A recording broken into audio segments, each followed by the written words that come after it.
The serene and fresh air of the Hamptons in USA, well-manicured homes and good infrastructure is what every top celebrity and rich New Yorkers look for at the long and beautiful island.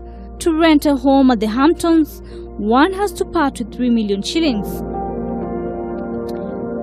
A former aeronautical engineer with the Kenya Air Force, 42-year-old Julius Mwale went to the US for studies and later worked there. During his stay, he was privileged to visit the Hamptons, giving him a grand idea. When he returned home to Kakamega, he borrowed a leaf and replicating the Hamptons in Kakamega.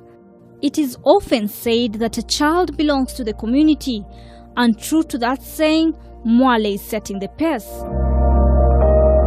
Balls of cotton seen during the day shifted into streams of grey, the color of ashen soot. They blanketed the sky, hiding the full moon in its full glory, leaving silhouettes of high-rise buildings in the silence of this humble village in Kakamega. An investment worth 19 billion sits on a 5,000 acres of land in Western Kenya. But before embarking on this journey, Julius did his research. He has since built roads, a 36-hole golf course, a supermarket, and residential homes. So I was a member of the Air Force. I was an engineer there. So I was in the Air Force for 6 years. Yeah, and then after I finished is when now I went abroad. And then when I was abroad is when I started my business now. Yeah, and then my business was able to grow now for about, it's almost 20 years. Yeah, and it basically grew to encompass thousands of workers, and then to be able now to give me the ability to be able to have the way to invest, back to the society that I grew up in. I decided to do a feasibility study. We spent 400 million shillings on the study. It took 5 years. Yeah, before we decided that, this is a worthy investment idea. It's a medical and technology city, which has a hospital and then has, a technology park.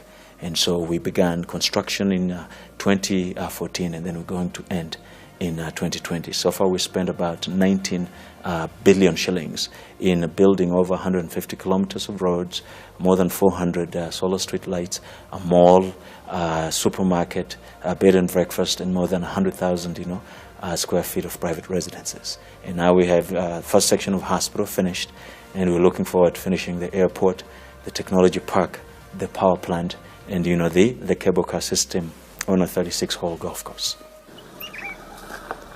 However, Mwale's journey to the top of entrepreneurship was not easy. Now, the biggest challenge was, the land. If we to build a city, you need the land. How are you going to get the land? Now, in this community, we had only 300 acres to begin with initially when we started the city. And we needed, to have more than 5,000 acres of land, to be able now to build all the amenities that are needed for the city.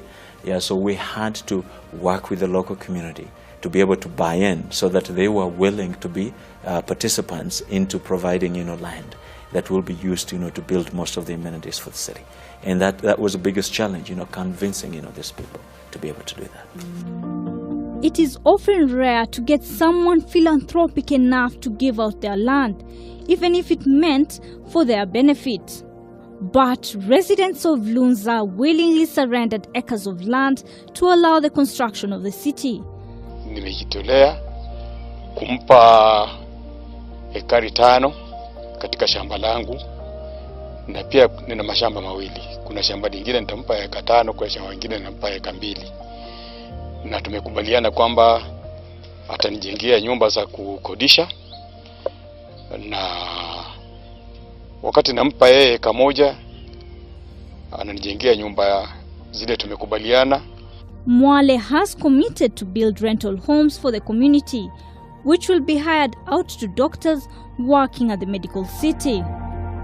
So if I move a majority of the people that we're working with out of poverty, millions of people, then I can say now I have achieved something in life. His dream of ensuring every member of his community benefits is coming to reality, since each landowner is now an investor in the city and virtually a millionaire.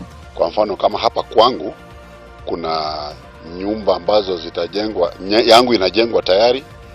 kuna vijana wangu itajengwa, alafu vile vile kuna nyumba za upangaji ambazo hizo pesa zake zitakuwa zangu, na sehemu ambayo nimempa itakuwa atajenga huko miradi yake ambayo pia yeye atafaidika nayo.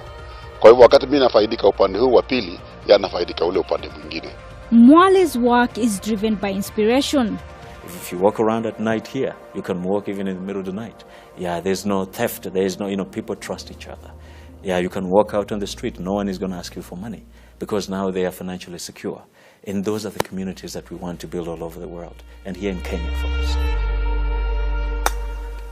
The alluring attraction and serenity of the Hampton city has already captured the interest of high-profile investors, and soon the little-known Lunza village in Butere will be one of the most sought-after property investment hubs in Kenya and globally. We have 4,800 homes for the healthcare personnel and technology personnel that are now going to work in the city. And those 4,000, 4,800 homes, are going to basically, they're going to welcome investors from, all over the world that are basically putting down commitments for those homes. Yeah, we've committed almost 3,000 of those homes, so only 1,800 are the ones left. From our own perspective, we are funding a third of the homes. So the rest of the homes are funded by investors that are coming in to be able to buy into the city. Despite the overwhelming success, Mwale has bigger dreams for the future. It's a big city, and when it's finished, it's going to be that's bigger than Abu Dhabi. It's going to be the second largest city in Kenya, and you need to create civic institutions for that. You need to make sure that other cities like this can also expand. Developments like this within counties, within Kenya can expand, and they can basically do that to lift the lives of the people, within the country. So what I'm looking at in the next 20 to 40 years, it's doing projects like this all over the continent, and within the country. No matter what people tell you, your dreams and words can change your business. It is the dynamic of what you normally do. And that is exactly what Julius Mwale has done with his business. He has used his business ideas to transform lives of people. Sarah Adam, K24.